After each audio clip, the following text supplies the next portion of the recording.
Alright, picture this. A seemingly routine jump from a wall to a tree. No wires, no safety pads, absolutely no CGI in sight. This was 1986 on the set of the film Armor of God, and it was supposed to be a warm-up, a throwaway gag to start the day.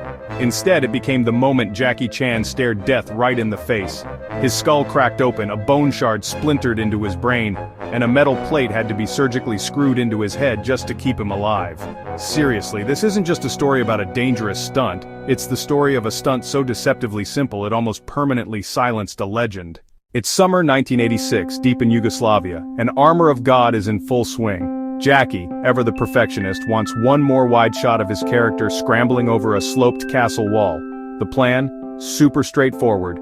Leap from the wall to a single branch, swing once, drop to the ground, and then sprint off camera. No fancy rigs, no elaborate safety nets, just Jackie, a tree, and a 6-foot gap. The crew, used to his insane antics, even joked that it looked easier than the warm-ups he did back in Hong Kong. The first take rolls, Jackie nails it, but he feels it looks a bit sloppy. "One more," he says in his memoir, "just to get it right." That second try? That's the one that changed everything. That's the one where fate decided to play a cruel trick. You know, a tree branch is never quite as thick or as sturdy as it looks from a distance. On that second, fateful attempt, Jackie's left hand slipped, just a fraction of an inch off the bark mid-swing. Instead of rotating safely under the limb, his body spun outward, completely unprotected. He plunged headfirst onto the rock-studded ground below. The impact wasn't just sharp, it sounded like a branch itself snapping, a sickening crack that echoed across the set. The camera kept rolling, capturing the horrifying moment as he lay motionless, a dark pool of blood quickly spreading behind his ear. The only sound cutting through the stunned silence? The distant clatter of his walkie-talkie hitting a rock, an almost comical detail in an otherwise terrifying scene. The crew froze. They'd seen Jackie fall before, plenty of times in fact, but never, ever like this. In less than 5 heart-stopping seconds, what was meant to be a simple stunt morphed into a desperate life-or-death emergency. Rushed to the nearest hospital, doctors immediately opened his skull to relieve the dangerous swelling.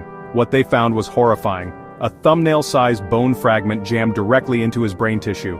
The diagnosis was grim, a basal skull fracture and severe cerebral bleeding.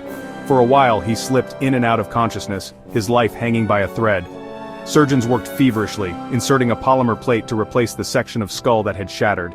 The prognosis was dire. One doctor, trying to be honest, told Jackie he might never film again.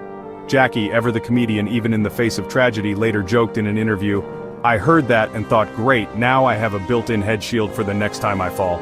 A laugh to mask the very real fear perhaps, but a testament to his unbreakable spirit. Jackie's recovery was brutal, to put it mildly. We're talking 3 months of intense rehab, battling vertigo so severe he couldn't stand without violently vomiting.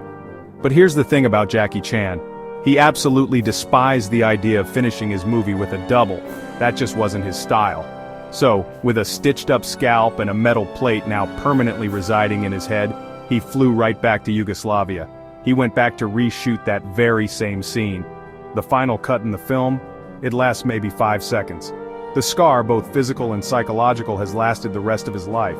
He actually keeps that metal plate, a constant, tangible reminder that bravado and precision are 2 sides of the same incredibly dangerous coin. It's a silent trophy of a battle won, a stark warning of the risks he takes. If you're captivated by stories where movie magic brushes up against real-life consequences, then you absolutely need to hit that like and subscribe button. Because let me tell you, Jackie's catalog is packed with close calls, and we're only just getting started. Jackie's near-death moment wasn't just a personal tragedy, it profoundly reshaped the industry's entire approach to practical stunts. It proved, in the most brutal way possible, that there's an incredibly razor-thin line between authentic, groundbreaking stunt work and utterly unnecessary risk. Even today, decades later, he still performs many of his own stunts. But every single stunt coordinator who has worked with him since Armor of God knows intimately the true price of one bad landing. Think about it. This is a man who famously slid down a pole covered in Christmas lights in Police Story, burning his hands and dislocating his pelvis, risking paralysis.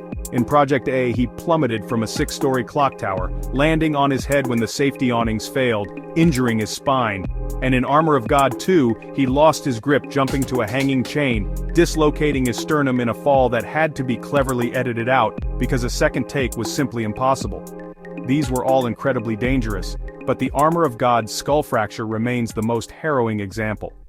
Jackie sums it up best himself. If you don't feel fear, you're not a stuntman, you're a stunt statistic waiting to be written.